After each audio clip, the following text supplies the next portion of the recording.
Olá, sejam muito bem-vindos a mais um episódio do Encontros Mentais. Hoje nós vamos falar de um tema super importante que tem muita gente que tem dúvida, tanto pacientes quanto profissionais de saúde mental, que é a importância da avaliação neuropsicológica no diagnóstico do TDAH adulto. Então, muita gente chega no consultório já querendo fazer um teste para TDAH, mas será que é tão simples assim? Qual que é o papel dessa avaliação no diagnóstico? Para aprofundar nesse assunto, convidamos a especialista em neuropsicologia e terapia cognitivo-comportamental, a psicóloga e neuropsicóloga Thaisa Moschini. Seja muito bem-vinda aos Encontros Mentais, Thaisa. Meninas, muito obrigada, vocês estão arrasando Muito obrigada a você por lindamente estar aqui. aqui. É uma honra eu estar aqui nessa gravação, nesse podcast, prestigiando vocês e tendo sido convidada. Para mim foi uma honra. Parabéns pelo projeto. Muito Obrigada por você obrigada. estar aqui. É uma honra ter você aqui com a gente. Com Que é certeza. um dos nomes aqui, referências da nossa cidade, né? Thaís, então assim, para a gente começar do básico, para a gente entender, até para conseguir explicar para pessoas leigas que estão nos ouvindo, o que é avaliação neuropsicológica e qual que é a diferença de um acompanhamento psicológico normal, fazer terapia, e de fazer a avaliação neuropsicológica? Então, começando de uma forma bem simples, a avaliação neuropsicológica é um processo de investigação. Muita gente acha que é uma aplicação de teste, é um encontro, é simplesmente chegar, fazer e sair com o resultado. Não. A avaliação neuropsicológica é um processo que visa investigar os processos cognitivos e comportamentais e de personalidade do paciente. Então, a base de uma avaliação neuropsicológica, ela parte de uma base da neuropsicologia que é até importante a gente definir o conceito de neuropsicologia, Sim. que é um ramo das neurociências e não da psicologia, que visa estudar o cérebro e o funcionamento cerebral e o impacto nos comportamentos e na cognição do paciente. Então, o funcionamento, a avaliação neuropsicológica, ela busca estudar como é que as alterações do sistema nervoso central impactam o comportamento humano. Basicamente isso. Ok. E a mesma coisa, por exemplo, o paciente quer acompanhar com você, fazer terapia, porque precisa Não. fazer terapia. É a mesma coisa, não? Não é a mesma coisa. A avaliação neuropsicológica é um processo de início, meio e fim, e tem como base a neuropsicologia, e a parte de psicoterapia é completamente diferente. No meu caso, eu atuo com a abordagem de terapia cognitivo-comportamental, e que é um processo de psicoterapia, de acompanhamento psicoterapêutico, que tem um outro serviço. Então, uma coisa é uma avaliação, outra coisa é um processo de psicoterapia. Muita gente confunde, às vezes eu recebo pacientes lá no consultório que vieram encaminhados por algum encaminhador, por algum profissional, e eles nem sabem para que eles querem. Sim. E aí, o que eu acho engraçado, às vezes, olha, eu não sei para que é, eu só sei que me encaminhou para você. Aí eu vou fazer a anamnese, às vezes eu não consegui falar com o profissional encaminhador, tentei contato e às vezes não dá tempo, não deu tempo de falar, e aí eu vou fazer a anamnese, e aí eu mesma falo a minha opinião e peço para checar depois para o encaminhador se é para uma coisa ou para outra, que é depender do caso, porque é também importante dizer que a avaliação neuropsicológica não é indicada para todo mundo. Sim. Não é sempre que tem uma indicação para avaliação neuropsicológica. Maravilha. Sim. Thaisa, então, o que você falou é importante deixar claro, né, que a neuropsicologia, ela é muito mais ampla do que a aplicação de testes, né, porque hoje em dia a gente tem, parece que as pessoas têm essa visão de que um neuropsicólogo, ele simplesmente aplica testes, é um mero aplicador de testes, e não é bem assim, né, então a neuropsicologia, ela é muito mais ampla do que essa mera aplicação de testes, né, e esses testes, eles são um recurso da neuropsicologia. Isso, assim, primeiro, a neuropsicologia é essa ciência, né, que a gente se popularizou aqui no Brasil a avaliação neuropsicológica como se fosse sinônimo de neuropsicologia, mas neuropsicologia vai muito além da avaliação neuropsicológica. Então, falando em avaliação neuropsicológica, não é aplicação de testes. Testes, inclusive, pensando no TDAH, são a coisa menos importante no diagnóstico de um TDAH. Para esse diagnóstico específico, diferente de idosos, por exemplo, diferente até da parte da faixa etária de crianças, para o diagnóstico de TDAH em adultos, os testes representam o que há de menos importante. Inclusive, tem um dado do Barkley, que é um dos maiores estudiosos de TDAH no mundo, que diz que entre 35% e 87% dos pacientes não terão alteração nos testes. Ah, legal, ótimo. E assim, e ele coloca que os testes não são bons definidores para quem tem TDAH e para quem não tem TDAH. Os testes, ele se refere aos testes, não Uhum. são. Então, a gente tem que focar muito mais no prejuízo funcional do paciente, na história clínica, do que nos testes. Sim, Não à toa que o diagnóstico, a gente fala que o diagnóstico sempre é clínico, né? Sempre sim. clínico, exatamente. E então essa avaliação neuropsicológica ela é um processo, né? É um Queria processo. que você contasse pra gente como que funciona esse processo Tá. de avaliação neuropsicológica, que não é restritamente essa aplicação de testes psicológicos. Perfeito, Mari, foi ótimo você perguntar para esclarecer, porque como é um processo de início, meio e fim, a avaliação ela é baseada em 4 principais pilares. A anamnese, que eu diria que é assim, sei lá, 80, 90% da avaliação. A gente precisa ter, assim, uma capacidade muito desenvolvida de fazer ela, porque a anamnese é uma competência clínica básica, então a gente precisa ter uma capacidade muito desenvolvida de ser bons coletadores de história clínica. E isso, infelizmente, é uma das maiores carências que a gente vê nos profissionais, é essa capacidade de coletar a história clínica bem coletada. E numa avaliação, essa parte é a mais importante, depois eu entro melhor nela. Então, tem a anamnese, a parte de observação comportamental, que é a observação clínica que a gente faz do paciente, que é extremamente importante também. Na medicina tem o exame do estado mental, né? Uhum. É como se fosse equivalente a isso.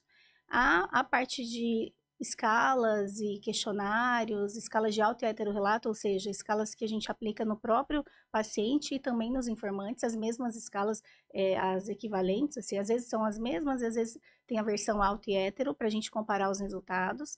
E em mais de um informante é bom aplicar, e também os testes. Então, Sim. os testes são um dos pilares. E aí o processo de investigação, ele é um pouco, hoje até, inclusive, falando da minha experiência, hoje eu tenho a Ellen, que é a minha parceira, como os meus casos, eles têm um quê o perfil normalmente é mais psiquiátrico, e o objetivo também é como se fosse um psicodiagnóstico, dentro da avaliação neuropsicológica, um dos objetivos é também fazer o diagnóstico diferencial, a caracterização do quadro clínico. Hoje eu foco muito mais nas anamneses e no raciocínio clínico para fechar o caso, na integração dos dados quantitativos e qualitativos, do que na aplicação de testes. Então, hoje a Ellen segue principalmente nessa parte de aplicação de testes.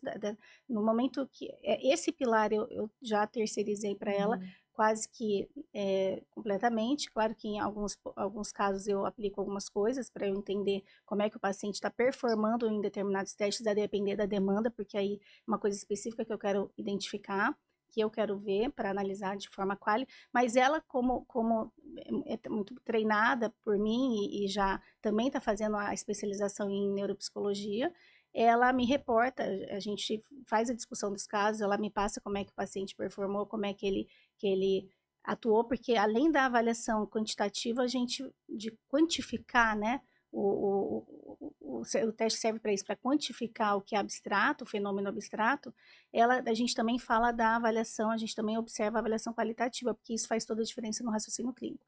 Então, em resumo, o processo envolve 4 pilares: anamnese, observação comportamental, testes e escalas. Por isso que a gente sempre fala, eu sempre falo isso em consulta, principalmente quando eu encaminho o paciente para avaliação neuropsicológica, que a avaliação, ela é examinador dependente. Então, justamente por conta dessas interpretações, da anamnese, da capacidade do avaliador em coletar a história e interpretar aqueles achados das escalas e dos testes que são mais quantitativos. O qualitativo, me corrija se eu estiver errada, tá? Mas essa avaliação qualitativa é mais da interpretação que vocês têm com esses 4 pilares, não é isso? Então, eu sempre reforço isso para os pacientes, porque geralmente o que a gente vê hoje em dia são vários profissionais aplicando testes de forma pontual, então não entram dentro desse contexto da avaliação dinâmica, enfim, do paciente, e aí acaba piorando esse processo de diagnóstico, né? A conclusão é errada, e aí para você tirar esse diagnóstico depois fica muito mais complicado. Né? Rafaela, eu acho que é válido falar uma coisa importante. Você falou examinador dependente. Aí entra um ponto que a gente tem que ter muito cuidado, que são os vieses, né? Viés de confirmação, efeito manada e por aí vai. Então, eu já tive casos em que o paciente chegou com o diagnóstico pronto e que a equipe multidisciplinar que avaliava o caso já tinha todos um diagnóstico, o mesmo diagnóstico, e eu não estava acreditando, no caso a hipótese era TEA, era um adolescente, e eu não estava convicta daquilo, e eu tive que ter, assim, inclusive com a família que tinha muita resistência, que já estava querendo que a minha avaliação confirmasse esse diagnóstico, que já estava dado, Sim, já existia, já pré-existia, e aí, ao final, acho que esse foi um dos casos mais... Tenho vários exemplos para dar, mas esse foi um dos mais relevantes da minha carreira, que é muito, assim, foi muito marcante, porque foi um caso muito, de alguma forma até triste, porque ao final o diagnóstico foi para um outro lado, que era um lado que o familiar, a mãe, nem queria que fosse, inclusive ela omitiu informações na anamnese para que eu nem pensasse nessa hipótese diagnóstica, que foi o que culminou no final. Então, e aí isso fez com que a devolutiva fosse uma devolutiva bem difícil, bem pesada. Então, existe esse cuidado, a gente tem que ter, principalmente no diagnóstico de TDAH, que o paciente já chega com... Os pacientes de hoje, eles já chegam com o diagnóstico pronto pelo Google, pelo chat, pela inteligência artificial, pelo TikTok, então pelas redes sociais. Então, ele já chega, ele já sabe se descrever. Então, até as respostas nas escalas são tendenciosas, a gente tem que ter muito cuidado com isso. E aí que a anamnese se faz mais importante, a história clínica nesses casos. Porque a gente precisa considerar o nosso olhar, que se a gente não cuidar, a gente vai olhar para confirmar aquela hipótese prévia que a gente já tem, e a gente não enxerga mais nada no caso, que é o chamado viés de confirmação. Você já quer confirmar, corroborar a hipótese que você tem previamente, ou que o paciente te convence a ter. Então, saúde mental, como não tem biomarcador, é um negócio é um lugar de tanto cuidado que a gente tem que ter. É muito delicado, né? E aí a gente precisa considerar o que está de nós ali, né? Quando você falou esse termo examinador dependente, a gente tem que considerar muito de que forma a gente impacta no resultado da avaliação. E é uma responsabilidade enorme, porque uma vez dado o laudo, tem um professor meu que fala, Malloy Diniz, que é a minha referência na neuropsi, é como um nude o seu laudo. Depois que você manda, esquece. Esquece, exatamente. Ele pode ter... o que vão fazer com ele, você não sabe. Então, a gente tem que ter um cuidado. Uma responsabilidade, né? Assinar ali. Eu tenho, até hoje, toda devolutiva. Eu tenho, 22 anos de carreira e, sei lá, como neuropsicóloga, eu tenho mais da metade. Eu tenho, até hoje, frio na barriga, aquele friozinho. Toda devolutiva que eu vou dar é sempre tenso. O fechamento de um laudo é um filho parido, toda vez eu falo isso, parece que eu pari um filho toda vez que eu fecho um laudo, e muitas vezes eu até procrastino o fechamento de laudos ali, fico no detalhezinho, enrolando para fechar, porque é muita responsabilidade. E hoje tá muito difícil isso, né, Thaís? E aí eu vejo laudos em que o profissional aplicou um teste e fechou o diagnóstico, eu falo, não é possível, né? Não é possível. Eu fico a tal da vergonha alheia. Eu falo, gente, não dá isso aqui. Não tem condição. E esse foi um dos motivos que a gente escolheu esse tema para trazer justamente você aqui, porque isso tem acontecido com tanta frequência no consultório, e é exatamente, eu enquanto psiquiatra, minha dificuldade é justamente essa. O paciente chega querendo que eu confirme, dê um laudo para conseguir algum benefício, alguma coisa nesse sentido, já chega com uma avaliação, desculpa a palavra, mas assim, mal feita mesmo, sabe? Feita porcamente, e assim, eu não vou concordar com aquilo dali, e aí o ruim...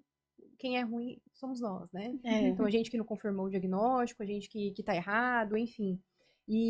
Foi com esses exemplos que chegaram no consultório que eu e a Rafa, a gente falou, não, vamos levar isso para os encontros mentais. Muito importante, porque assim... o que chega de paciente convicto, e assim, querendo ou não, gente, um diagnóstico, quando a gente firma um diagnóstico, a gente tá mudando a vida do paciente. Exatamente, eu fico impressionada com a tranquilidade assim, é tão difícil a gente fechar, e por outro lado, tem profissionais que fecham com tanta facilidade. Alguma coisa tá errada, né? Porque... Tem alguma coisa errada. E às vezes o fechamento está sendo feito baseado no resultado de teste. Sim, igual você falou, a gente pode, que o paciente mesmo, ele pode ali tendenciar, manipular, ele né? pode superestimar uma dificuldade, ele pode fazer, ele pode... como é que a gente manipular, fala? De alguma forma para conseguir fazer aquele resultado, porque ele já espera aquilo, às vezes, para conseguir um benefício, como a Rafa falou, ou para confirmar para a família, para ter um nome para dificuldade. Para conseguir a medicação, psicoestimulante. Para dar um nome para justificar as dificuldades que ele não quer encarar. Então, assim, a gente tem que ter muito, muito cuidado. de fato, testes não são tão confiáveis. Então, tem que Exato. avaliar, tem a parte de fidedignidade, de validação, assim, de estar ali num ambiente controlado, no 1 a 1, ele está ali. Isso não representa o dia a dia do paciente. Exato. Então, por mais que ele vá muito bem nos testes, sem falar que TDAH é um transtorno tão heterogêneo, então quantos pacientes vão bem na testagem, na parte de testes, mas na vida real o funcionamento é caótico, são extremamente desexecutivos e não resolutivos, a vida não vai, e Sim. aí vai super bem nos testes, você vai fechar que não é, então na verdade o fechamento ele é muito mais, deve ser muito mais baseado nos sintomas, nos prejuízos, porque para ter transtorno tem que ter prejuízo, Exatamente. e no todo ali do raciocínio clínico geral, do que no mero resultado de um teste de atenção, como se teste de atenção definisse se um paciente é E TDAH. a gente não tem alteração cognitiva exclusiva de um transtorno Como mental se desatenção específico. fosse sintoma exclusivo. Exato. Não, primeiro, como se toda desatenção fosse sintoma, para começar. Vamos ir para trás. Então, primeiro que nem toda desatenção é sintoma. Segundo, se for sintoma é sintoma do quê? Exato, esse é o ponto. O que está por trás disso? Acho que todos os transtornos em saúde mental têm como um dos sintomas a desatenção. Exato, a gente vê ali no teste que a atenção está prejudicada. Então tá, quantitativamente está prejudicada. Mas o que é isso? É TDAH? Pode ser. Mas pode ser ansiedade, pode ser depressão, pode ser privação de sono, pode ser uso de substância, pode ser mil Sobrecarga coisas. cognitiva, pode ser transtorno bipolar, pode ser... Exato. Espectro da esquizofrenia, gente, é muita coisa que pode ser. E a gente precisa de muito cuidado quando a gente fecha um diagnóstico, porque a gente está ditando a vida daquela pessoa, né? Sim. Tudo bem, lógico que a gente não define uma pessoa pelo transtorno, mas assim, ela vai ter escolhas na vida baseado naquilo que a gente falou, sabe? Eu acho que é extremamente importante e isso foi realmente um dos pontos que a gente definiu. Não, a gente precisa chamar a Thaisa para falar sobre isso, porque tá muito grave mesmo. Mas, Thaisa, vamos lá. Falando de TDAH especificamente, principalmente nos adultos, por que a avaliação neuropsicológica ela ganha tanta relevância? Qual que é a dificuldade, por exemplo, principalmente no adulto, diferenciado da criança?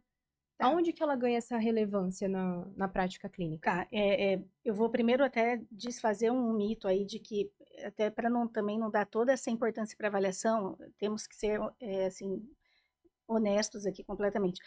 A avaliação neuropsicológica ela não é um exame imprescindível para o diagnóstico de TDAH. Perfeito, ela é um exame complementar e não é obrigatória, né? Não é obrigatória. Então, dito isso, independente de não ser obrigatória, ela é extremamente relevante em vários casos. Por quê? Porque ela ajuda tanto na caracterização do quadro, do perfil cognitivo e comportamental daquele paciente e de personalidade, principalmente considerando que o transtorno é muito heterogêneo, como também na identificação de alvos terapêuticos, como na caracterização dos pontos fortes e fracos, das vulnerabilidades daquele paciente. Então, um paciente, por exemplo, com déficit de memória operacional é um dos pacientes com pior prognóstico que tem. A parte de funções executivas, que é quase que não é um marcador, mas assim, quase todos os pacientes com TDAH, não é uma regra, mas eles têm déficits em funções executivas. Sim. Mas em quais funções executivas e quão graves são esses déficits? Então, é uma avaliação que ajuda na caracterização do perfil do paciente. Eu brinco que é como se fosse um olhar 360 graus.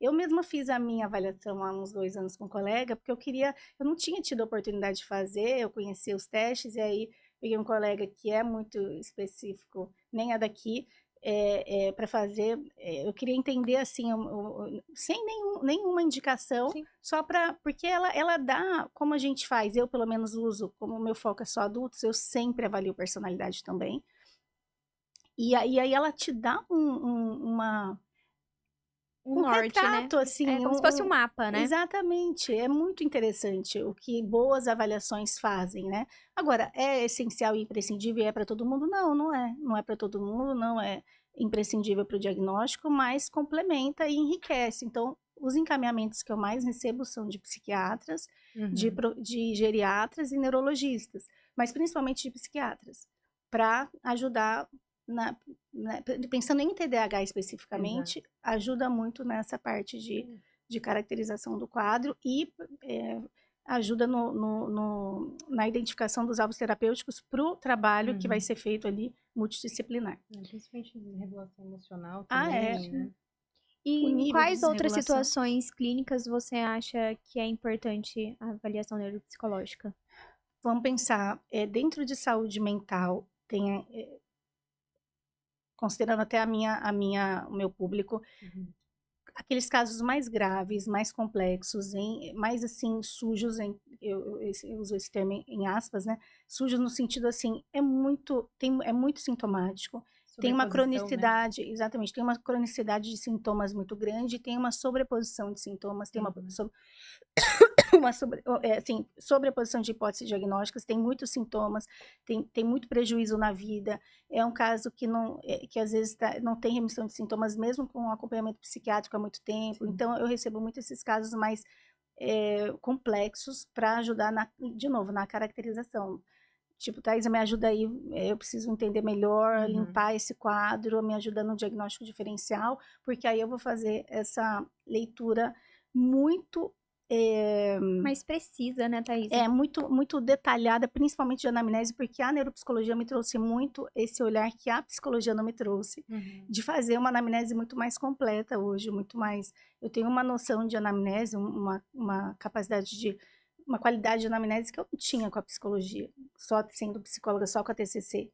Não tem nem comparação o quanto que o olhar da neuropsi me enriqueceu tanto para os casos de neuro, quanto que vem para avaliação, quanto os de psicoterapia.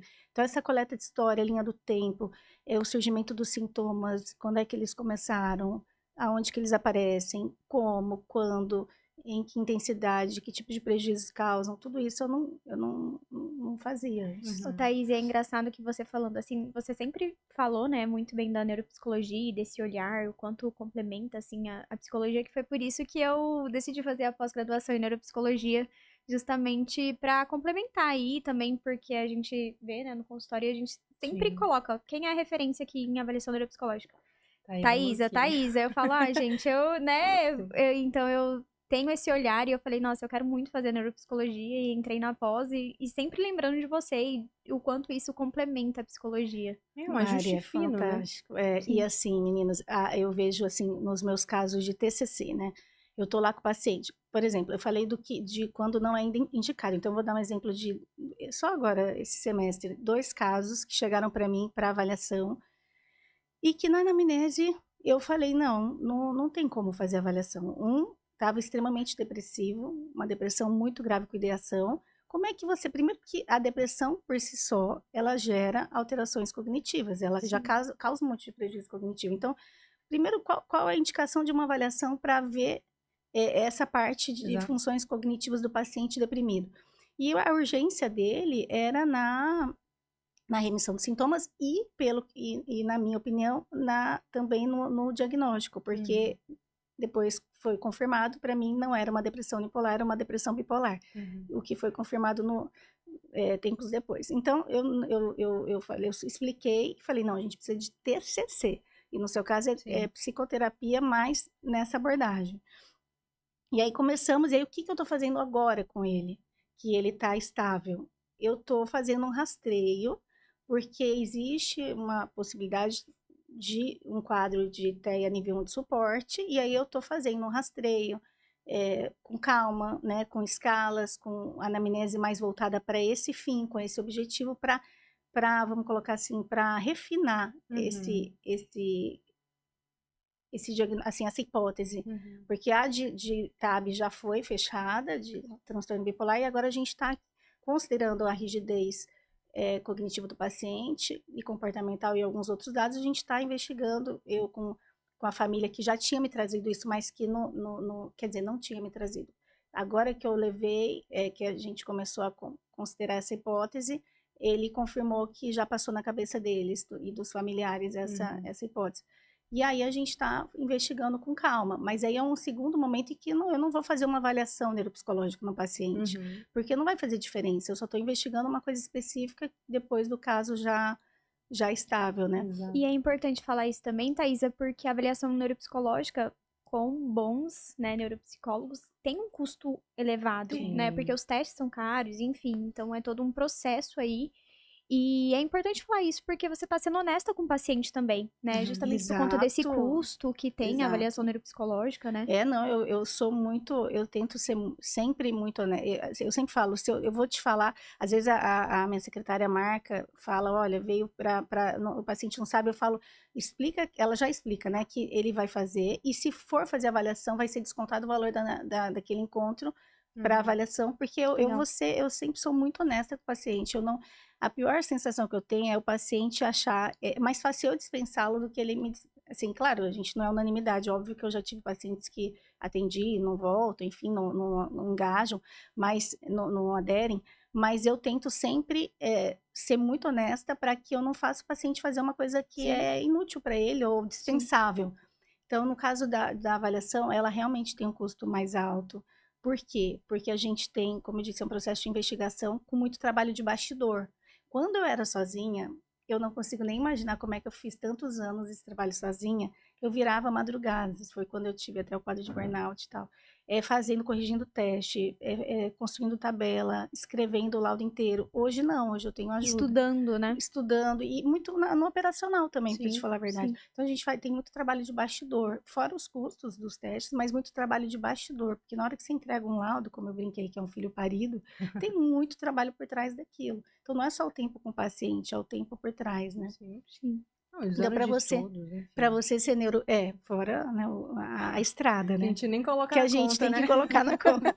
Agora, eu falo para você, ser neuropsicóloga tem que estar animada, tem que Sim. gostar. Complementa, o nosso olhar é lindo, um trabalho lindo, mas, quer dizer, fazer avaliação, né, se você for para esse lado, porque dá para ir para reabilitação também, que tem pouquíssimas pessoas que fazem. Sim. Reabilitação hoje é um trabalho, assim, é uma parte da neuropsi que é limpo e super necessário, Uhum. Sim. mas que tem, né, poucos estudos, pouca gente. Eu acho que eu vou para Para avaliação avaliação neuropsicológica, também. Que mas, legal, né, vamos ótimo. ver aí como vai ser. E Thaisa, deixa eu te perguntar, você até citou que o seu público realmente é mais adulto, mas qual que é a diferença, se existe a diferença, enfim, se é só dos tipos de testes que são aplicados ou se realmente tem uma diferença prática ali da avaliação das faixas etárias, né? Então, de criança, adulto, idoso, tem alguma coisa que difere ou só as escalas mesmo? Eu vou falar sobre, vou falar, né, criança já até avaliei lá atrás, então eu vou falar com cuidado aqui. E, e de idoso, posso falar porque eu também atendo um pouco mais de idoso, apesar do público-alvo ser adulto, eu recebo idosos. Na parte de idosos, começando pela parte de idosos, a avaliação ela ainda é mais importante porque ela ajuda muito na definição, em esclarecer a etiologia dos Uhum. transtornos neurocognitivos. Então, aí sim os testes são mais importantes, porque a depender do tipo de erro que o paciente tem, do tipo de padrão de erros, a gente vai para um lado ou para o outro de etiologia desses quadros. Então, Uhum. os testes, nos casos de que vem com caminhamento de geriatras e de neurologistas com objetivo de investigação se existe, por exemplo, uma demência em curso ou uma pré-demência, e se tem demência, qual é o tipo de demência, ainda está muito no início. Então, a avaliação neuropsicológica ajuda a esclarecer por conta do tipo de erros. Então, os testes nesses casos são muito importantes. E aí também como um recurso às vezes pré-mórbido, então não tem ainda uma demência em curso, tem às vezes um CCL, um quadro pré, ou nem isso, e aí a gente consegue investigar de forma longitudinal. O paciente volta depois de 1 ano, depois de 2, como é que ele evoluiu. Então, eu fiz a avaliação de uma paciente com diagnóstico de Alzheimer e a neurologista 2 anos depois mandou ela de volta para ver como é que estava a evolução do quadro. Então, Uhum. isso é muito interessante, né? Que aí você aplica, você faz uma reavaliação com os mesmos instrumentos para comparar os resultados, para ver como é que o quadro está evoluindo. Perfeito. E de crianças, assim, tem Aí, de parte de crianças, eu não vou falar muito porque não tenho autoridade para falar disso, mas sempre tem que envolver informantes, sem sombra de dúvida, né? Então, a parte dos pais, a coleta de dados com os pais é muito relevante, porém tem que ter muito cuidado com a qualidade dos informantes. Quem são esses pais? Quem é que está falando da criança e como? E aí nunca deixar de ver o que a escola está dizendo. Então, Uhum. a apresentação das queixas acontece em que ambientes? Só em casa? Exato. Acontecem também na escola? Porque para a gente falar de algum transtorno, a gente sabe que tem que acontecer em mais de um Uhum. ambiente. E como é que essa criança vive, como é que é a rotina dela, como é que ela dorme. A gente sabe que hoje se fala muito do quanto que os pais estão, assim, como é que eu posso te falar, como é que eu posso falar isso? Estão tendo pouco cuidado com o sono das crianças, com a Uhum. quantidade, por exemplo, de exposição às redes sociais, né, ao uso de tablets e de telas, e também não valorizando, não respeitando o ciclo circadiano das crianças, quando Uhum. submetem essas crianças a programações ali fora, saem da rotina com muita facilidade. Então, eu não vou falar, eu falei que eu não ia falar muito, já estou falando demais, mas Sim. eu vejo muito que a gente tem que cuidar em olhar para o funcionamento dessa família, de novo, olhando, coletando histórias Uhum. fazendo uma boa coleta de história clínica antes de pensar em alguma coisa. Perfeito. Agora, é claro que a gente tem muita coisa, né? Tem todos os transtornos do neurodesenvolvimento. Então, tem crianças com transtornos de aprendizagem, de fato. Então, a Uhum. avaliação para crianças, ela tem um potencial de benefícios, quando uma avaliação bem feita, é muito grande. Muda a vida, né, da Sim, criança. sim, uma avaliação bem feita, ela pode fazer muita diferença na vida daquela criança que está ali com dificuldade para estudar e a mãe acha que é preguiça, Exato. que Sim. está ali com dificuldade de aprender e a mãe acha que a criança é burra, Uhum. e começa a rotulação. Então, o papel de uma avaliação neuropsicológica para crianças, ele assim, sem Perfeito. sombra de dúvidas, muito, muito importante. Perfeito. E Thais, você falou muito que nem todo mundo tem indicação de fazer essa avaliação, né? Então, quando, na sua visão, quando que você acha que nós, né, digo como psiquiatra, que é interessante, que realmente é importante, tem alguma indicação formal nesse sentido de fazer o encaminhamento para uma avaliação neuropsicológica, que você acredita ser indispensável ou imprescindível, e quando que é contraindicado? Assim, quando que não é para você a avaliação e quando realmente tem alguma indicação formal? Tá, uma pergunta difícil, né? Quando é imprescindível, eu vou falar assim, na minha opinião, na Isso, minha tudo na sua experiência, prática. isso, na Uhum. minha prática. Os casos mais importantes que eu vejo que seriam, assim, muito beneficiados de uma boa avaliação, seriam aqueles com comorbidades, aqueles que a gente, às vezes, nem tem clareza das comorbidades, mas a gente sabe Uhum. que não tem só um CID, que não tem só um Perfeito. transtorno. Então, esses casos são mais graves e aí se beneficiam desse olhar que vai esclarecer, vai ser esclarecedor tanto a nível cognitivo quanto a nível de funcionamento comportamental, emocional e de personalidade.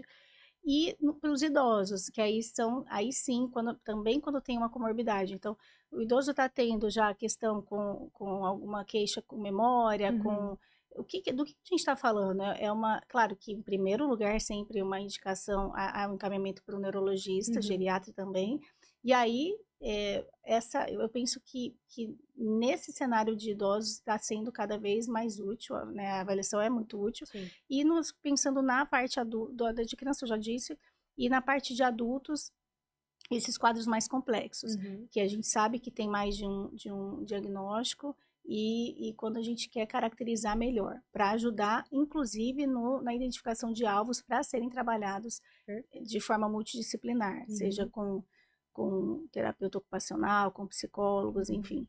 A contraindicação, assim, quando você fala não tem indicação, não é para todo mundo, seria em Quando vigência de em vigência de um quadro transtorno de humor? de um transtorno de humor ali, né, que ele não está em eutimia, então Uhum. seja no quadro depressivo ou mania ou hipomania, não faz sentido Sim. nenhum fazer uma avaliação. Se ele está, por exemplo, também num quadro, num processo ali, num quadro de psicose, Sim. ou que mais, deixa eu pensar na minha prática, né, o que mais que eu vejo? Isso. Quando o paciente estava depressivo. Depressivo, não tem Transtorno. esse menor sentido atender um paciente depressivo. Outra coisa, paciente muito ansioso, a gente confunde, né? Então, tá falando de TDAH ou de ansiedade. Vamos tratar a ansiedade primeiro? Sim. Primeira Exatamente. coisa, não tem como pensar em TDAH se tem uma Exato. ansiedade tão importante, porque os sintomas se sobrepõem Não, demais. e até no próprio protocolo, quando a gente fala de tratamento medicamentoso ali na psiquiatria, a gente tem até uma escadinha do transtorno do déficit de atenção, que a gente precisa, por exemplo, tá em uso de substância. Não tem como a gente fechar Uso de TDAH se tá em uso de substâncias, substância. exato. Então, primeiro você trata tudo para ver depois o que que sobra, né? Muitas vezes. Exatamente, eu sempre falo isso.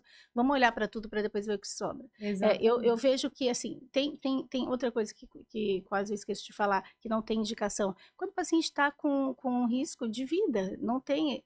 Paciente em É. sofrimento psíquico, resumidamente, paciente em sofrimento importante é psicoterapia, primeira linha Sim, de tratamento, a primeira opção, a primeira escolha. Se você, né, como psiquiatra, tiver que escolher para encaminhar para algum serviço, é psicoterapia em primeiro lugar, com e a certeza. avaliação é Complementar. complementar, exatamente, depois que o paciente estiver estabilizado.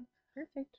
Thaisa, você falou ali sobre funções cognitivas, funções executivas, né? As funções cognitivas são aquelas funções básicas, né? Linguagem, percepção, memória. As funções executivas controlam essas funções básicas, né? Então, falando aí no contexto do TDAH adulto, quais são as funções cognitivas que são avaliadas?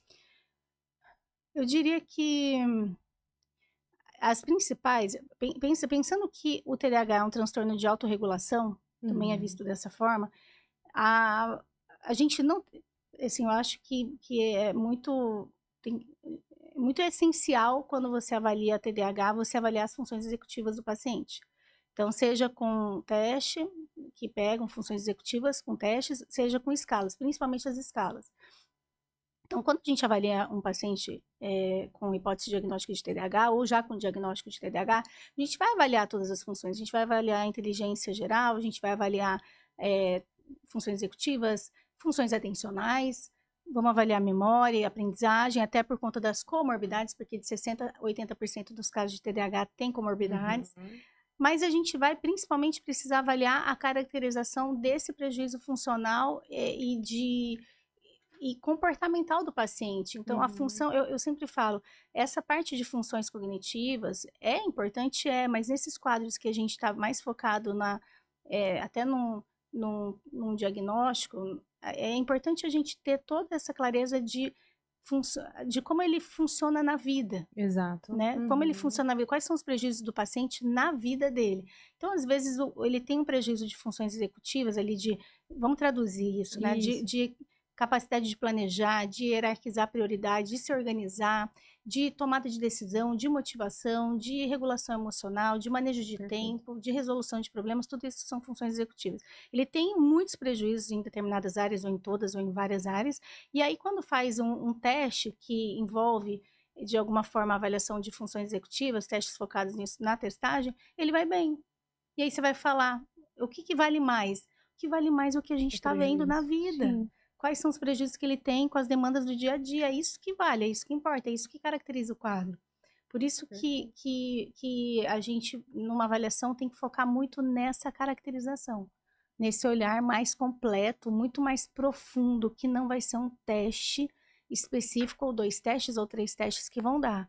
Testes nesse cenário não fazem, não é tirando a importância dos testes, mas é colocando ela no lugar que ela deve ficar. Exato. E não dando esse lugar gigantesco que as pessoas estão dando para os testes. E isso é um ponto-chave até. Se, assim, a gente já comentou, a avaliação neuropsicológica não é um serviço barato, digamos assim, né? É um valor considerável. Investimento, né? É extremamente importante, é um investimento extremamente importante. Então, assim, se você já vai fazer esse investimento, que faça com alguém que realmente é especializado para isso, porque precisa saber interpretar todas essas questões, né?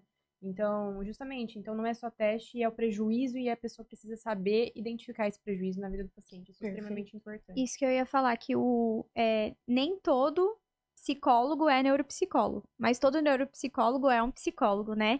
E trazer, eu acho que é importante a gente deixar claro isso, né? Quem pode fazer essas aplicações desses testes, quem pode fazer essa avaliação neuropsicológica? Fala um pouquinho pra gente sobre isso, né? Tá, eu não sei se vou saber falar exatamente de forma fidedigna, psicologia, né? Você tem que se graduar em psicologia, fazer uma especialização em neuropsicologia, lato sensu, e para ter o título de especialista e ser oficialmente especialista em neuropsicologia, mas também, aí é que eu estou na dúvida, você pode ter um título de stricto sensu. Então, por exemplo, ter um mestrado, ter X anos de atuação e fazer uma prova pelo CRP para tirar a titulação. Deve ser igual na medicina, assim, né? Ou você faz a residência e já sai titulado, ou você faz a pós, precisa de tanto tempo de prática para prestar a prova e conseguir o título. Perfeito. Mas essa pergunta seria mais para trazer a importância de fazer avaliação neuropsicológica Com com quem é profissionais, neuropsicólogo, né? com profissionais especializados, né? E Perfeito. não com quem tem acesso aos testes, porque hoje em dia isso. tá comum isso, né? É. Todo mundo tem acesso aos testes, e É. aí, por isso tem tanto esses diagnósticos, Conclusões né? erradas, Essas né? conclusões erradas com testes que são uma avaliação ali que é por um teste específico, né? Então eu trouxe essa pergunta justamente para trazer essa importância Sim. de fazer essa avaliação neuropsicológica com profissionais Não. especializados. Hoje em Perfeito. dia tá até difícil, por exemplo, vai fazer, não tô nem falando aqui de avaliação neuropsicológica, vai fazer terapia. Tem terapeuta que não é psicólogo. E Exatamente. aí Por isso que agora, gente, eu só falo psicoterapia. Eu Exato, também, eu também. eu juro que assim, eu tento me controlar pra Sim. falar psicoterapia, e não terapia, porque hoje em dia, Não, tá? e às vezes o paciente não sabe dessa diferença. Exatamente. Exatamente. Eu Tem muita preciso gente que não sempre sabe. estar orientando. Tá, você tá fazendo terapia? Tá, eu tô fazendo tem 2 anos. Tá, mas com quem? Com É coach. psicóloga? É quem que tá fazendo? Porque assim, você precisa ter uma formação, gente. São 5 anos de formação. gente, e o que tem é hoje? brincadeira, um né? negócio E às vezes o complicadíssimo. paciente, ele chega falando, doutora, eu quero fazer terapia com você. Eu falo, então, eu não faço terapia, porque eu não sou formada em psicologia. Não, mas eu quero. Não, eu não sei fazer terapia. Por mais que eu seja psiquiatra, são formações completamente diferentes. Não tem, os dois se complementam, né? Então, muitas vezes o paciente ele não tem essa noção, né? E ninguém orienta. Então toda consulta tem que falar isso. Qual que é a dica que você dá, por exemplo? Alguém tá, claro, tem esse encaminhamento, né, pra fazer essa avaliação neuropsicológica. O que você orienta? Buscar quais profissionais, a pesquisar? Como você orienta a buscar esse tipo de profissional especializado pra fazer uma avaliação neuropsicológica? Eu oriento para o leigo, assim, de uma forma Isso, simples. Ele vai isso. entrar no Instagram, né? Que é onde Isso. a gente busca, ou no Google. Busque informações ou com o profissional, ou com a secretária do profissional, enfim, sobre a formação desse profissional. Se ele Perfeito. tem uma especialidade, se ele tem primeiro uma graduação, né? Porque às vezes Exato. nem registro no conselho ele tem. Então, Exatamente. se ele tem. Porque É difícil a gente falar, né? às vezes a gente vai para o que é popular, por exemplo, para o que é famoso, e quando você vê a base de Exato. sustentação ali é muito frágil. A entrega é muito, às vezes, até questionável, até em termos de ética, Sim. não só de qualidade técnica, né? Não é nem embasada em ciência, mas às vezes até em relação à postura ética. Então a gente tem que ter muito cuidado. Eu sou bem cabreira em relação a isso. Quem me Hoje em conhece dia, sabe. com rede social, o pessoal mais leigo, assim, entra, vê que tem, sei lá, 20 mil seguidores, 30 mil seguidores, 100 mil seguidores, e acha que por conta disso é um profissional bom e Isso. capacitado, e não necessariamente. Não, e hoje em dia também tem até pessoas que têm a graduação, né? Que por exemplo, eu conheço profissionais que têm a graduação, então, por exemplo, é psicólogo e tem uma postura totalmente, às Sim. vezes, antiética, né? Como? Então, assim, Sabemos que tá difícil. tá bem difícil, Todas tá bem as áreas. difícil. Em todas as áreas. Pesquisem, né? E, Thaisa, em média, assim, eu sei que cada paciente vai levar um tempo específico, até dependendo da complexidade, mas em média, quanto tempo demora a avaliação neuropsicológica para você entregar o laudo? A minha, né, não é muito rápida. Eu dou até por isso, né, por essa dificuldade de parir o filho, leva aí uns 60 dias. Então, Tá. considerando, pelo menos uns 60. Então, considerando o início do processo ali, considerando o primeiro encontro e a devolutiva, eu diria que uma média de uns 60 dias. Então, tem anamnese com o paciente, tem anamneses com informantes, tem a parte de testagem, né, que é semanal, e aí a devolutiva com a entrega do laudo. Certo, então em média 2 meses. Tá. Thaisa, uma pergunta. Pode ser um pouco mais ou um pouco menos. Sim. Mas a média é essa. Tá, Thaisa, a gente falou um pouquinho sobre esse processo, né, da avaliação neuropsicológica, que envolve aí entrevista com os familiares, né, a coleta de dados.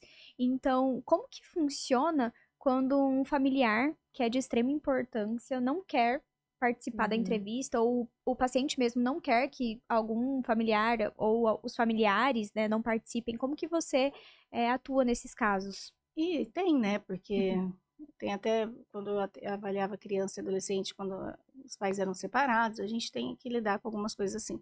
Mas o que acontece é que a gente tem que considerar, porque Porque às vezes até o informante aceita falar, mas não é de bom grado, não é de boa vontade, e Sim. ele tem uma resistência enorme ali na parte de, de, de enfrentar o problema, de Uhum. olhar para aquilo e de olhar para a possibilidade de um diagnóstico, ou enfim, só de olhar para aquilo e não aceita Exato. falar. Eu não tenho muita experiência com isso do informante não aceitar, eu tenho experiência do informante não ser um bom informante. Então, por exemplo, eu já tive casos, um caso importantíssimo de abuso de substância, de aparentemente uma comorbidade verdadeira ali entre TDAH e TAB, Uhum. foi a hipótese que eu fechei na época, e a mãe, a informante, dizer, eu não consegui tirar nada da informante de relevante, porque ela não considerava nada como sendo fora, assim, eu não peguei dados concretos nenhum, não consegui ter nada de consistente na entrevista com ela. Nossa, é muito difícil, Muito né? difícil. Então, a gente tem esses desafios aí. Isso para mim é comum. Desafios Sim. de ter. Até porque, às vezes, nem é por má vontade, mas até por uma questão de cultura, Sim. de baixa escolaridade, de gerações diferentes, em que não se falava em saúde mental, em que não se falava em diagnósticos. Então, às vezes, o informante ele não tem nem noção, ele de fato não entendia aqueles comportamentos como sendo comportamentos relevantes Uhum. para serem reportados. Sim. Então, e outra informação, outra situação que acontece é quando o informante não viveu o desenvolvimento do paciente. Sim. Por condições Uhum. difíceis de vida, por condições adversas, a criança, ou no caso o adulto, foi criado por uma outra pessoa. Uhum. Então o informante realmente não tem dados para te dar. E aí essa outra pessoa, o cuidador, não tá mais vivo, ou não tem. Porque adulto é isso. O idoso, então, piorou. Eu já cheguei a falar com primo de idoso, com parente, assim, próximo de idoso, que não os Que é mais pais, porque aí distante, não né? tem, pai nem tá vivo. Sim. E aí se você está investigando um transtorno do neurodesenvolvimento em idoso, porque acontece também, aí a busca desses dados fica muito mais difícil. Com São certeza. desafios de vida real ali, de prática real que a gente tem que administrar. E aí o fechamento do caso você tem que ter muito cuidado. Uhum. Tem que ter muita responsabilidade, mas é isso que eu sempre falo. E tem até uma coisa importante, às vezes a gente pensa que a avaliação sempre vai dar uma hipótese, nem sempre, às vezes é inconclusivo. A gente não vai. Ah, tá. Isso é importante ser dito. É isso que eu ia perguntar. Você, em todas as avaliações neuropsicológicas, você fecha um diagnóstico? Como que funciona isso? Qual que é o peso disso para aquele paciente? Como Uhum. que isso é entregue para o paciente? Primeiro que por ser um exame complementar, eu gosto sempre de colocar como uma hipótese, né? A ser confirmada com um profissional encaminhador, e assim, porque fica uma coisa mais até elegante e mais leve, acho que mais correta, vamos dizer assim, apesar da gente poder dar, mas é um exame complementar, então é uma fotografia daquele momento da vida do paciente, a gente está acompanhando ele por aquele período, que é um recorte, por mais que você busque muita caracterização da história clínica. Então, às vezes, eu busco, normalmente eu busco fechar, colocar a minha hipótese de um jeito mais, né, os resultados parecem compatíveis com o quadro tal, tento colocar de uma forma mais cuidadosa. E mais, agora eu fugi da resposta? Não, tá. Como que é? Você sempre fecha. A minha pergunta Então, foi sempre se você sempre fecha esse diagnóstico, enfim, como que é esse peso para a família, para o paciente. então, justamente para dar essa leveza, né, e para ficar mais confortável para todo mundo, eu coloco de uma maneira mais leve, mas, e às vezes eu brinco, eu deixo a bucha para os psiquiatras, para os neurologistas, Neurologistas. então, mas também, em alguns casos, não vou dizer que teve, eu não me lembro agora de algum caso, mas pode ser inconclusivo, a gente pode não ver nada que o suficiente, assim, que caracterize, não ter transtorno. dados suficientes para fechar uma hipótese Sim, concreta, sabe? E aí sim. é algo que é E, inconclusivo. Thaisa, a gente tem pacientes em comum e o que eu vejo que é extremamente importante, que falta mesmo, essa comunicação entre a equipe multidisciplinar. Porque muitas vezes é difícil a gente tirar, como você estava falando, né, essas informações de familiares, enfim, e como que essas informações entre os profissionais que estão acompanhando esse paciente são Chegam. importantes. Porque muitas vezes a gente não tem contato com, enfim, com o neurologista que está acompanhando, com o geriatra que está acompanhando, e aí as informações ficam perdidas e meio soltas, e é Sim, muito difícil fazer diagnóstico nesse sentido. sim. Então, esse contato, e aí eu falo né, da minha área, psiquiatra, psicólogo, neuropsicólogo, é extremamente importante para a gente conseguir ter realmente uma Total. visão mais ampla do quadro, senão fica realmente mais difícil ainda, né, mais complicado. Sim, não, e nesse caso, nesse sentido, eu tenho que parabenizar muito a Rafa, porque é muito, e agradecer, porque a gente Imagina. tem profissionais com os quais a gente não consegue contato. É um negócio que, claro que às vezes a gente também não faz por vergonha, principalmente no início da carreira, Sim. né? É muito comum o psicólogo não fazer contato por ficar com vergonha, ficar com medo, às vezes por achar que não vai saber falar do caso, mas existe também quando o caso da gente entrar em contato e o profissional não dá a menor bola. E você foi não só dar um relatório completo do Sim. caso, quando ela encaminha, super organizada, Ai, o que gente, é uma coisa eu... super diferente. Eu não tenho o hábito de receber. Ai, que bom, fico... Maravilhoso. Eu acho que eu nem tinha te falado isso. Não, E essa troca de trocar, de entender o que você está vendo aí. Thaís, o que exato. você está vendo? Rafa, o que Sim. você está vendo? A gente está falando de igual para igual, porque a gente está Isso que é focado no importante, paciente, a gente não está exatamente. focado Na profissão, né? na Não, autoridade. mesmo que fosse também, né, assim, Sim, O qualquer... foco é o aham, mas paciente, tem a muito gente disso, precisa, né? assim, não é quem que... Como assim, gente? Não tem uma hierarquia aqui de importância. Todos Sim. são igualmente Sim, importantes para o exatamente. paciente, porque ele precisa ficar bem a partir desse trabalho que Exato. Bem cuidado, né? O paciente equipe. É em que equipe. é O paciente equipe, é um só, né? Não exatamente. tem a área do psiquiatra, a área do... Não tem como a gente Então, dividir dessa conversar jeito. é maravilhoso.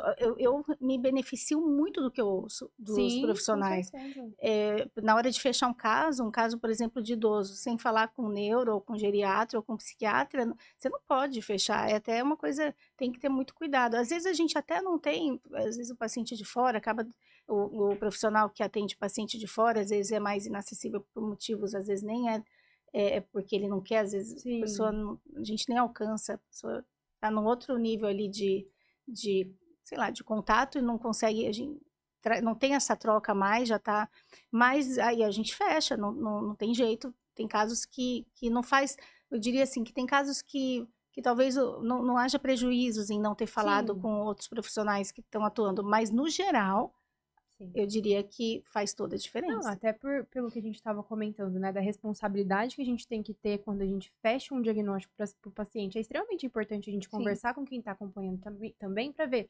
É isso mesmo que você tá vendo? Porque eu tô Sim. vendo isso. É isso mesmo que você tá vendo por aí Não, também? e pensando nos detalhes, né, Rafa? Detalhes certeza. clínicos, porque o fechamento de um diagnóstico é justamente nos detalhes, nos casos em saúde mental, né? Uhum. Então, não tem um sintoma patognomônico, ou seja, que é Exato. de um transtorno só. Então, a gente tem que... Sim, é pensar muito mesmo. O suspiro da Thaís. O suspiro do tipo, oh, meu Deus. É muita responsabilidade. Sim, e ainda bem que a gente tem profissionais que realmente se preocupam em relação a isso, né? Porque o que a gente vê hoje em dia é uma banalização de tudo quanto é tipo de transtorno e acho que é muito simples, é você dar um CID pro paciente, tá aqui o seu papel e vai embora. E não é assim que funciona. Mas eu acho também que hoje em dia, pelo que eu tô vendo também, né? Meus médicos psiquiatras e os mais novos, né? Que estão aqui há menos tempo no mercado de trabalho. Perfeito. E também os psicólogos que estão há menos tempo no mercado de trabalho estão, de certa forma, mais acessíveis, estão tendo mais essa consciência dessa troca, né? Concordo, Pelo menos sim. eu hoje, quando eu troco com outros psiquiatras, a Rafa é porque a gente tem sala do lado, né? Então, mais fácil. ela entra lá na sala, eu entro na sala dela, então é mais fácil. Mas assim, a troca com outros psiquiatras que eu tô tendo, desses psiquiatras mais novos, assim, mais novos no mercado de trabalho, né? Nessa leva, eles estão mais acessíveis e eu acho Que isso legal, muito né? bom, né? Diferente de profissionais que estão há mais tempo no mercado, que tem essa rigidez e também tem esse olhar, opa, o que ela tá querendo aqui, né? Falar sobre isso, né? Então eu sinto mais isso. Mas pra gente não Mas fugir. tem os antigos também muito abertos, tá? Sim, A gente tem que ser... Tem alguns... Justo. Você, não que você seja antiga. Não, mas... Eu fui dar aula semana passada lá na Unic, gente. Eu falo, gente, eu tenho mais tempo de carreira que a idade de alguns de vocês. Não, mas Falo, eu falei meu nesse Deus. sentido, que você tá há muito tempo no Sim, mais mercado de de 20 trabalho anos, e eu, com você, assim, a gente tem muito acesso, Sim, né? A troca, sim, enfim. sim. Então, você é uma profissional Não, que e até por ser não tá... Das referência, antigas, sim, porque exatamente. muitas vezes o profissional cresce, enfim, tá bombado nas redes sociais, mas a gente não vê essa facilidade de trocas, né? Thaisa, e falando um pouco nessa banalização, né? Como que você acha, o que você acha desse cenário, né? Dessa banalização de testes e de laudos e de avaliações, né? Que tem. Todo mundo tem DDH, aqui eu provei com esse teste, eu provei com essa avaliação de um teste. O que você acha desse cenário? Eu acho triste, né? Acho que é uma coisa assim, até de alguma forma esperada, porque em tudo, né? Se a gente for ver, quando uma coisa vira é muito falada, vai virando aquela moda, aquela hype, né? Aquele hype de.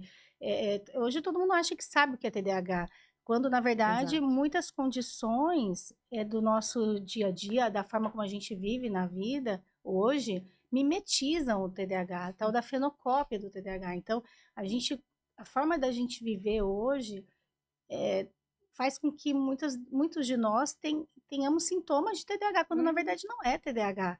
Então, vai dormir, vai diminuir psicoestimulante, vai Diminuir diminuir o uso de tela. telas, vai fazer uma atividade física, vai comer direito e ver o que sobra, a história do que Exato. sobra, vai tratar a sua ansiedade, vai mudar de forma Estilo de completa vida, o seu né? estilo de vida, e aí a gente volta a conversar. Eu já dispensei várias avaliações para TDAH, o tal do teste de TDAH, você faz teste orientando dessa maneira.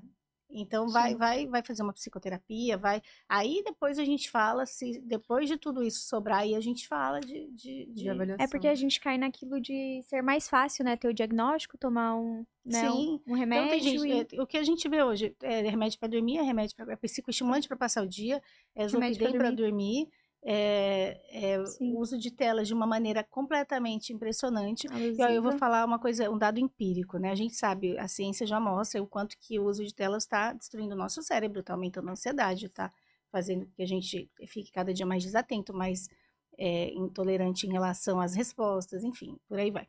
E eu agora, com a maturidade, eu comecei a ler mais, é uma coisa nova, que eu sempre gostei, queria isso e não fazia. Eu lia só coisa de psicologia, de coisa, entre aspas, útil, sabe? Eu tô assim.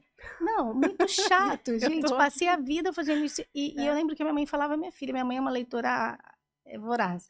E ela falava, você só lê isso, você só lê. Até eu tinha meu pai fala muito do analfabetismo político, né? Eu me considero ainda quase que uma analfabeta política, por entender pouco, não gostar, o que é um absurdo, eu já digo aqui publicamente, é um absurdo. E hoje eu estou me interessando mais sobre esses assuntos que lá atrás, mais imatura, eu não conseguia doar meu tempo para isso.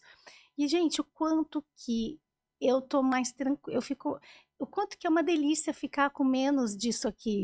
Tá bom demais.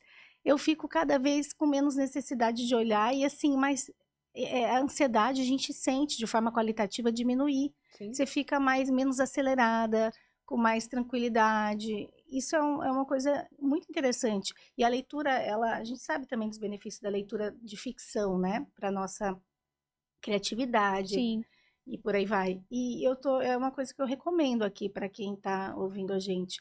Ler mais, ler mais ficção, romance, enfim, histórias Coisas que não sejam do que não trabalho, sejam de né? autoajuda, por exemplo, esses livros que estão, né, mindset, como não sei, como se tornar não sei o quê, em não sei quanto tempo, como ser isso, como ser aquilo, que são livros até que não dá pra gente dizer que não são livros bons, mas a gente não consegue descansar, né? simplesmente que acorde ler 5 da manhã, né? E aí você tem que ser mega produtivo, porque né? a gente está lendo esses livros, assim, desse vamos Nicho, chamar de né? autoajuda, para performar mais, para produzir mais, então é uma leitura produtiva ali, vamos, entre aspas, né, colocando, para te ajudar de alguma forma. Quando, na verdade, você fazer uma leitura sem nenhum intuito que não seja simplesmente relaxar, hoje a gente acaba assim, negligenciando, a gente não faz, porque eu vou perder tempo lendo? Como Exato. assim? Sim. Eu tenho que ler, se for para ler, eu tenho que ler alguma coisa que vai me trazer alguma coisa. Como assim, né? Exatamente. E aí as pessoas estão cada vez mais se achando com TDAH, né? Tendo, assim, exaustas, a maioria das pessoas exaustas, super sobrecarregadas. A gente não falou de sobrecarga cognitiva, mas é um negócio que eu vejo muito no consultório. As pessoas muito sobrecarregadas cognitivamente falando. Eu era uma delas, ainda não posso dizer que não sou, mas porque a gente tem acesso a estímulos o tempo todo, Não, o e a dia gente todo. trabalha na frente de tela, né? Hoje A em gente dia. trabalha na Sim. frente de É tela. muito Eu falo, o dia que eu mais canso é quinta-feira. É quando é online. Que eu Online tendo pra mim. literalmente o dia inteiro, de manhã à tarde. Literalmente não, né? Vamos colocar aí pelo menos uns 6, e eu fico, gente, acabada. O online me cansa mais também. Muito acabada. Não tem a troca, não tem o cafezinho, não tem o levantar para dar oi, para oi. dar tchau, uma conversa fiada aqui e ali. Não tem, é só aquele batidão exaustivo. E no intervalo você descansa com o quê? Celular, né? Às É. vezes você pega o celular pra Nossa, ver gente. alguma coisa, Então, alguma esses mensagem. últimos dias, meses que eu tô lendo, nossa, tá fazendo uma diferença absurda. Acabar o podcast. É minha eu vou qualidade de marcar uma vida. consulta com a Thaís. Vai comprar um livro Sim, que não isso seja eu- sobre Gente, psiquiatria, eu não psicologia. consigo, eu não tô conseguindo, sabia? Ler Eu sei, eu não coisas. tava, Rafa, eu não tava. Eu tava assim, pegava um livro, eu começava, já não tava. Eu não Porque presto assim, atenção. porque pensa, a gente ouve no 2 mais. Exato. Eu não tô mais ouvindo também, é uma coisa que eu mudei. Eu vejo esse meu eu preciso filho. melhorar. meu 1,5 tem que ouvir. Eu vejo meu filho, eu falo, você tá destruindo seu cérebro. Ai, mamãe, pelo amor de Deus, para de falar de cérebro. Mas eu não tô conseguindo ler. Às vezes eu pego uma coisa pra ler, tipo, aleatória, assim, que a gente tá conversando.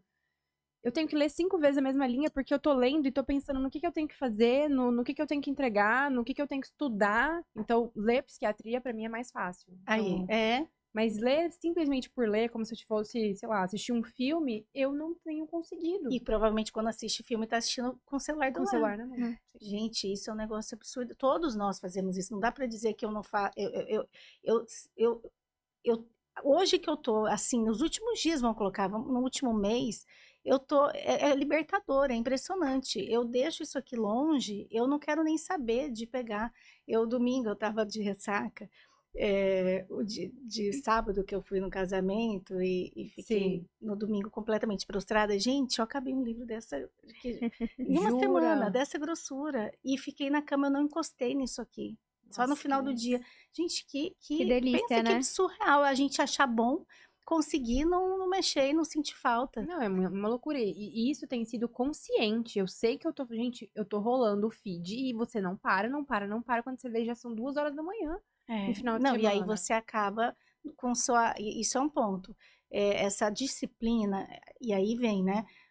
É um ciclo vicioso, porque aí você vai dormir tarde, Exato. acorda de manhã, às vezes, tem acesso, né, a um café, que seja um psicoestimulante como um café, que não seja um comprimido. Você vai aumentar o consumo do café para conseguir dar conta da agenda, o que aumenta a ansiedade.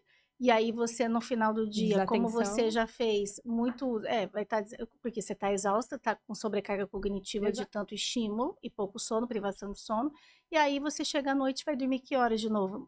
Tarde, porque você está estimulada demais. E é uma roda viva, e as pessoas estão assim, né? É uma geração. Tem um livro que eu comprei, que é do Jonathan Haidt, que chama Geração Ansiosa, que diz que é muito bom. Já ouvi falar também. Então, eu tô com ele em casa, só que como é um livro mais demandante, eu optei por não lê-lo ainda, mas é um livro que eu quero ler, e depois a gente conversa sobre ele. Perfeito. Thaisa, então, para finalizar, né, tem alguma crença sobre a avaliação neuropsicológica que você quer desfazer aqui? E também, se você quiser deixar algum recado para quem está nos assistindo, nos ouvindo, pode falar. Tá. Pode olhar. Então, a coisa mais importante que eu preciso tirar é se vocês saírem daqui hoje sabendo, com a convicção de que a avaliação neuropsicológica não é meramente aplicação de testes, eu vou ficar muito feliz. Então, a avaliação neuropsicológica não é aplicação de testes. É a coisa mais importante que a gente tem que saber. Aqui hoje é isso. Não é. E busque um profissional qualificado com formação, com especialidade, mas também é um profissional que tem a formação e a qualificação, mas ele tem a capacitação em dia. Então, o que a gente vê, às vezes a pessoa se forma, se especializa, ela não é capaz de fazer uma supervisão clínica. Nossa, sim. Gente, até uma coisa para eu falar aqui. Ótimo eu tenho 22 anos de carreira, até hoje eu faço supervisão clínica. Eu só não faço hoje de todos os meus casos ainda, porque eu já fui dispensada pelas minhas colegas. Thaisa, chega de fazer supervisão de todos os casos, porque para mim hoje é um outro tipo de supervisão. Então eu discuto o caso, já levanto a minha conclusão, o meu olhar. Então é uma supervisão para complementar ou às vezes para sim. validar o que eu estou vendo. Mas mesmo assim eu sempre aprendo alguma coisa. Então esse lugar de aprendiz é um negócio que eu falo com muita tranquilidade e muito orgulho. Eu nunca vou deixar de ter. Eu tenho orgulho de ter esse lugar, de me sentir à vontade nesse lugar.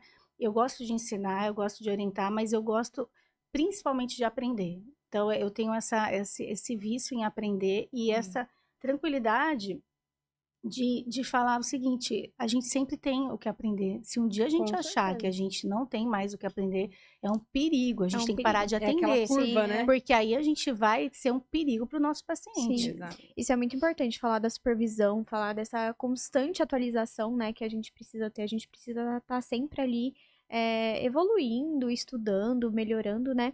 E Thaisa, fala um pouquinho sobre a sua supervisão, supervisão não, a mentoria, Uhum. né? Tá. Que eu fiz parte da mentoria. Então, fale um pouquinho aí para quem tá, né, os psicólogos que estão nos ouvindo e nos assistindo, saber da sua mentoria. Tá, a mentoria Psi de Excelência, inicialmente foi com grupo, foi feita em grupo. Ela é um projeto, na verdade, que eu tenho desde a pandemia, que é uma ideia ela veio com o objetivo de, como é que eu traduzo tudo que eu vivi nesses 20 anos? Na época eu tinha 20 anos de carreira, 19 anos, hoje eu tenho 22, tem uns 3 anos isso. Como é que eu traduzo tudo que eu aprendi para facilitar a vida das minhas colegas, né? Para encurtar o caminho entre o início da carreira que a gente está perdido e esse alcance de uma carreira bem-sucedida, assim, e seja lá qual for o conceito de sucesso, de bem-sucedido para a pessoa. Então eu comecei a ter essa necessidade de traduzir isso, de ajudar, e aí nasceu a mentoria com esse intuito de passar. Eu não acredito no desenvolvimento do profissional sem um olhar multidimensional. Então, eu acredito que a gente tenha que desenvolver múltiplas dimensões para a gente ter um sucesso na nossa carreira. Então, eu foco muito na parte da capacitação técnica, que são as competências básicas que todo profissional clínico tem que ter, independente, e neuropsicólogo também, todo profissional psicólogo ou neuropsicólogo clínico tem que ter, independente da abordagem. Da parte de gestão do que está por trás. Então, como é que você sustenta um consultório? O que tem que ter? O que envolve, em termos de gestão, uma prática clínica? E a parte de autocuidado, que é um pilar que a gente não valoriza, mas só o fato da gente ser profissional da saúde já nos coloca como, né, já é um fator de risco para desenvolvimento de saúde, de transtorno mental.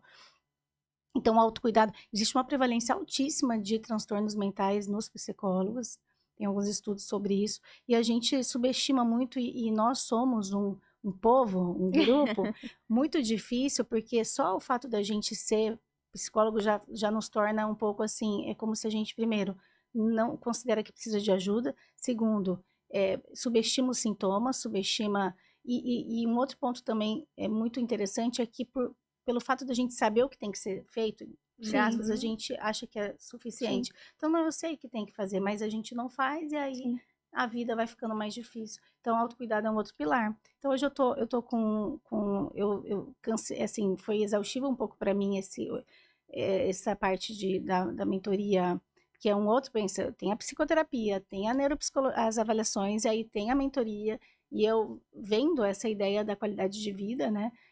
Hoje eu não abro mão da minha saúde, é meu primeiro pilar de importância em termos de valores, tá em primeiro lugar, inclusive por conta de coisas que eu já passei.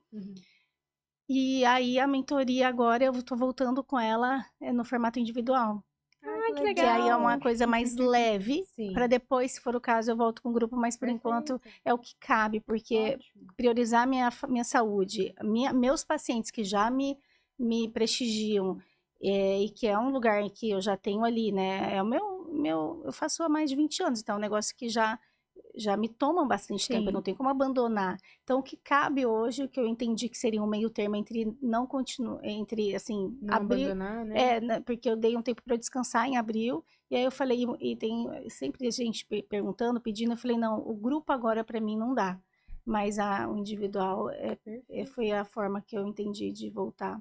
Que é Que um legal. projeto que eu sou, assim, apaixonada. Eu acho que encurta muito esse caminho, né? Sim, Porque sim. a nossa caminhada, ainda mais nos dias de hoje, que tem muita Sim. oferta, muita gente, muita pressão, muito estresse, as pessoas têm a rede social ali para se comparar. Então, os profissionais ficam querendo, Com certeza. os recém-formados principalmente, e até quem já está há muito tempo, fica se sentindo, né, Pra trás, ruim, né? para trás, exatamente. Não, muito Perfeito. legal. Muito obrigada, Thaisa. Eu amei estar aqui com você hoje. Obrigada por ter aceitado estar aqui com a gente. Foi um Imagina. papo realmente extremamente esclarecedor, um tema extremamente importante. E lembre-se, gente, pelo amor de Deus, a avaliação neuropsicológica não é só teste. E faça com alguém realmente qualificada para isso, tá? Thaisa, muito, muito, muito obrigada por disponibilizar, né, o tempo para estar aqui com a gente conversando sobre esse assunto tão importante, né, que você aí a gente tem como uma grande referência. Então, muito obrigada mesmo por estar aqui com a gente, por aceitar o nosso convite, né? E sigam a gente nas redes sociais, @encontros mentais, sigam a Thaisa também, @thaisamoschini.psi. E compartilhe isso aqui com todo mundo que todo vocês mundo. sabem que precisa, porque realmente é informação de qualidade. Muito, muito importante. Obrigada, Thaisa. Meninas, obrigada a vocês. Foi uma delícia estar aqui. Vocês são, assim, super bem preparadas. Eu vejo que vocês estudam todos os temas que vocês trazem, né? Muito, a gente estuda Vocês muito. estudam muito. Vocês trazem, assim, qualquer tema que... Eu acho que é o terceiro, né? Terceiro. É o Encontro. terceiro, aham. E eu assisti os outros dois, super... qualidade incrível.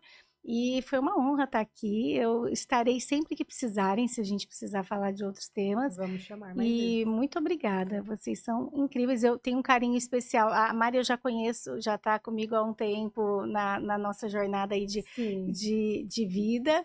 E você tive o prazer de conhecer agora. E Não, prazer é foi uma meu. profissional, agora não, alguns meses, e é uma profissional maravilhosa. Muito Já falei de obrigada. você também, da Mari também, enfim, das duas. Eu falo que eu sou a Maria Indicação, adoro indicar profissionais que eu gosto e que eu confio. Não, Então é um igualmente, prazer. Que bom igualmente. que vocês estão no mercado E é aí bom para contar com contribuir. você também nessa jornada. Muito, muito. Obrigada, Obrigada, Thaisa. meninas. Gente, um beijo. Um beijo. Tchau, Beijo tchau, para até mais. vocês.